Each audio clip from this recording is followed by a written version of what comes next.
নমস্কার বন্ধুরা। পশ্চিমবঙ্গের সংরক্ষণ রাজনীতিতে এক ঐতিহাসিক এবং নজিরবিহীন রদবদল ঘটে গেছে। আপনি যদি ওবিসি ক্যাটেগরির অন্তর্ভুক্ত হন কিংবা সরকারি চাকরি ও উচ্চশিক্ষার প্রস্তুতি নিচ্ছেন, তবে এই খবরটি আপনার জানা অত্যন্ত জরুরি। রাজ্য সরকারের অনগ্রসর কল্যাণ দপ্তর থেকে একটি নতুন নির্দেশিকা জারি করে ওবিসি তালিকায় আমূল পরিবর্তন আনা হয়েছে। বাতিল হয়ে গেছে আগের সরকারের তৈরি করা ওবিসি তালিকা এবং সংরক্ষণের পুরনো কাঠামো। শুধু তাই নয়, রাজ্যে এখন ওবিসি সংরক্ষণ 17% থেকে কমিয়ে সরাসরি 7% করে দেওয়া হয়েছে। একই সাথে অবসান ঘটেছে দীর্ঘদিনের ওবিসি এ এবং ওবিসিবি ক্যাটাগরির বিভাজনের। কিন্তু কেন নেওয়া হলো এই আকস্মিক সিদ্ধান্ত? কোন কোন জাতি জায়গা পেল এই নতুন ওবিসি তালিকায়? আর কেন্দ্রীয় তালিকার সাথেই বা এর সম্পর্ক কি? আজকের ভিডিওতে আমরা এই সমস্ত প্রশ্নের উত্তর একদম সহজ ভাষায় বিশ্লেষণ করব। শেষ পর্যন্ত সঙ্গে থাকুন।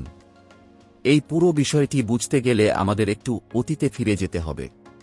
2024 সালের মে মাসে কলকাতা হাইকোর্টের একটি ডিভিশন বেঞ্চ এর এক ঐতিহাসিক রায়ে 2010 সালের পর থেকে রাজ্যে তৈরি হওয়া সমস্ত ওবিসি সার্টিফিকেট এবং ওবিসি তালিকাকে বেআইনি ঘোষণা করে বাতিল করে দিয়েছিল। আদালতের এই রায়ে পর্যবেক্ষণ ছিল বৈজ্ঞানিক তথ্য এবং সঠিক সমীক্ষা ছাড়াই রাজনৈতিক উদ্দেশ্যে এবং ধর্মের ভিত্তিতে বিপুল সংখ্যক জাতিকে এই তালিকায় অন্তর্ভুক্ত করা হয়েছিল, যা সংবিধান পরিপন্থী।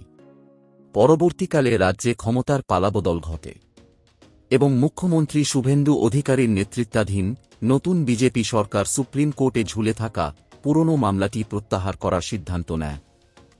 সরকার স্পষ্ট জানিয়ে দেয় যে আদালতের নির্দেশ মেনেই রাজ্যে স্বচ্ছ ও আইনি উপায়ে সংরক্ষণ নীতি বলবৎ করা হবে। আর সেই আইনি বাধ্যবাধকতার জেরেই বাতিল করা হয়েছে সাম্প্রতিককালের সমস্ত বিতর্কিত ওবিসি তালিকা। এবার আসা যাক সংরক্ষণের নতুন নিয়মে। এতদিন পর্যন্ত পশ্চিমবঙ্গে ওবিসি সংরক্ষণকে দুটি ভাগে ভাগ করা হতো।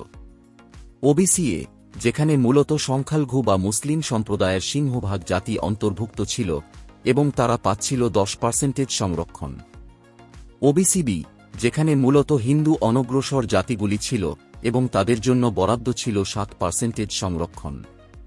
কলকাতা হাইকোর্টের রায়ে এই দ্বৈত ক্যাটাগরি এবং অতিরিক্ত 10% সংরক্ষণকে সম্পূর্ণ অসাংবিধানিক বলে খারিজ করে দেওয়া হয়। ফলে রাজ্য সরকারের নতুন বিজ্ঞপ্তি অনুযায়ী এখন আর ওবিসি এ এবং ওবিসিবি বলে আলাদা কোনো ভাগ থাকছে না। পুরো ওবিসি সম্প্রদায়কে একটি একক তালিকায় আনা হয়েছে এবং রাজ্যে সামগ্রিক ওবিসি সংরক্ষণ 17% থেকে কমিয়ে মোট 7% করা হয়েছে। অর্থাৎ কেন্দ্রীয় সরকারের ওবিসি তালিকার আদলে এবং সুপ্রিম কোর্টের নির্দেশিকা মেনে এখন থেকে শুধুমাত্র প্রকৃত অনগ্রসরতার ভিত্তিতেই এই 7% কোটার সুবিধা মিলবে। তাহলে এখন প্রশ্ন হচ্ছে, এই নতুন ওবিসি তালিকায় কোন কোন জাতি জায়গা পেল? রাজ্য সরকারের বিজ্ঞপ্তি অনুযায়ী 2010 সালের আগে বা সংবিধানে স্বীকৃত মূল যে 66টি অনগ্রসর জাতি বা সম্প্রদায় ছিল, শুধুমাত্র তাদেরই এই তালিকায় বৈধ হিসেবে বহাল রাখা হয়েছে। বাকি সমস্ত নতুন সংযোজন বাদ পড়ে গেছে।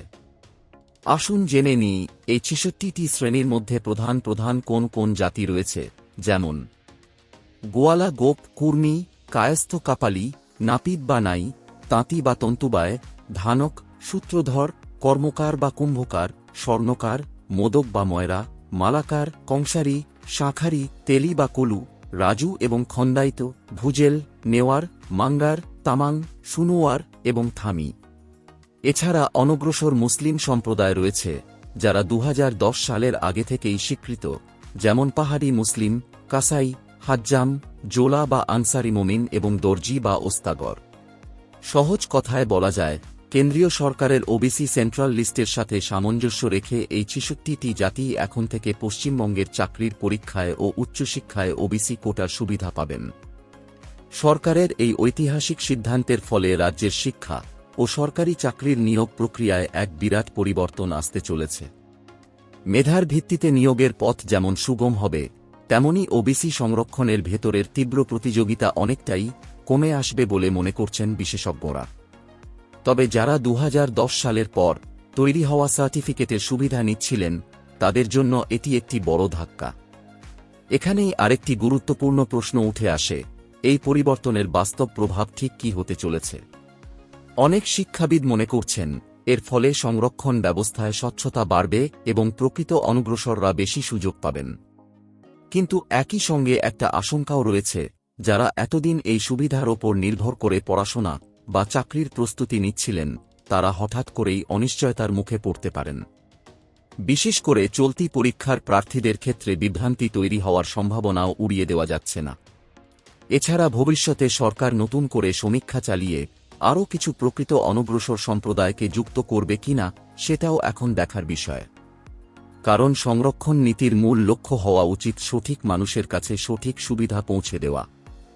আপনার কি মনে হয়, সরকারের এই পদক্ষেপ কি রাজ্যের চাকরিপ্রার্থীদের জন্য সঠিক বিচার এনে দেবে, নাকি এর ফলে প্রকৃত অনগ্রসরদের একাংশ বঞ্চিত হবেন? আপনার মূল্যবান মতামত নিচে কমেন্ট করে অবশ্যই জানান। ভিডিওটি তথ্যপূর্ণ মনে হলে লাইক করুন, বন্ধুদের সাথে প্রচুর শেয়ার করুন এবং আমাদের চ্যানেলটিকে সাবস্ক্রাইব করতে ভুলবেন না। এই ভিডিওটি এতক্ষণ দেখার জন্য আপনাকে অসংখ্য ধন্যবাদ।